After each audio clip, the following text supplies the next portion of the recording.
Welcome, and thank you for being here. In this series, we explore the deeper, often hidden movements that shape our lives, the patterns that stop us, the loyalties that bind us, and the quiet wisdom that lives within every family system. If you've ever felt you're doing all the right things, but something inside still hesitates, resists, or holds us back, you're in the right place. Here, we don't force change. We listen to what the system is trying to tell us. And we discover that what looks like self-sabotage is often a form of belonging, love, or protection that began long before us. Each video highlights one common holding back pattern, one wisdom card from the Wisdom of the Family Soul deck, and real-life examples from the field of systemic work. We'll end with a gentle reflection or short exercise, something simple that invites curiosity rather than conclusion. So settle in, take a breath, and let's see what your system might be ready to reveal today. Now, let's look at our loyalty to suffering. Makes no sense, but when the ease feels wrong. Today's card is the flow of life. And in systemic work, flow of life represents movement, ease, alignment, and the natural unfolding of one's path. But for many people, ease feels uncomfortable, even dangerous. There is a deep, almost invisible pull back towards struggle, difficulty, or sacrifice. Some people call it a little bit like self-sabotage. Not because they enjoy suffering, but because somewhere in the system, someone suffered greatly. And the descendants unconsciously remain loyal to that story. The unconscious vow becomes, if they had it hard, I shouldn't have it easy. So let's look at the common inner narratives. What would they sound like? It can't be this easy. It's too good to be true. Something bad will happen if I relax. I always have to work twice as hard. Joy isn't safe.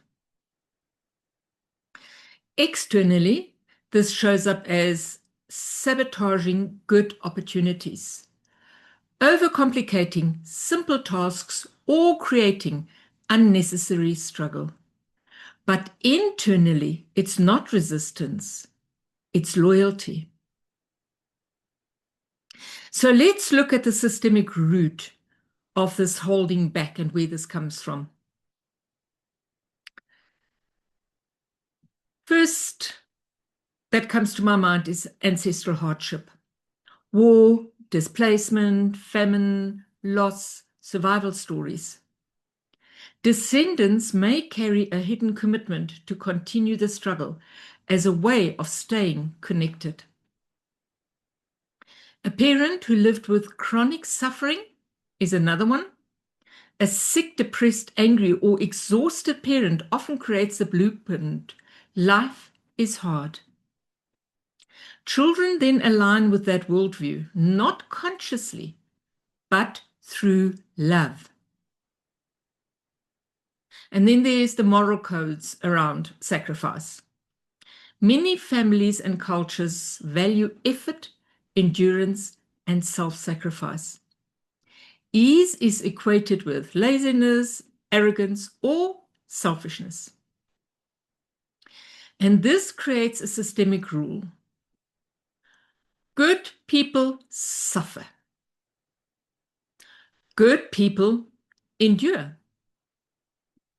Ease means danger or loyalty.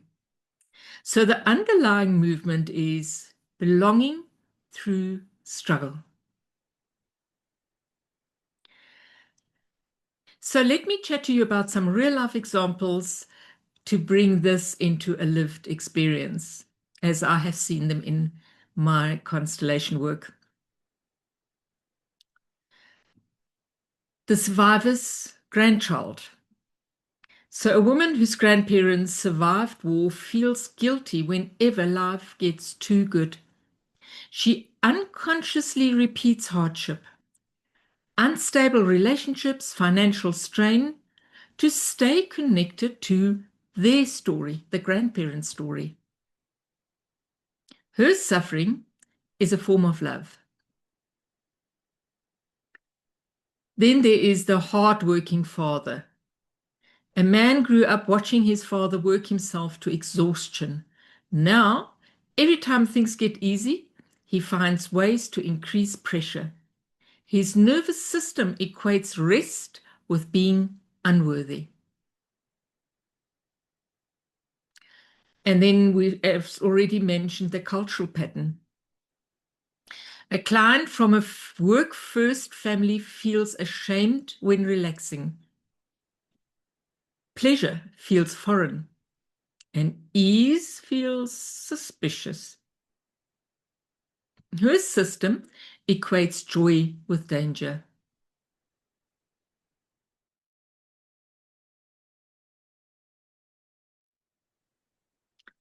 So let's go into a little bit of a reflection mini exercise. Place one hand on your heart and one on your lower belly. Take a slow breath and quietly say, I see the suffering that came before me. I honor it deeply. And with your blessing, I allow life to flow differently for me.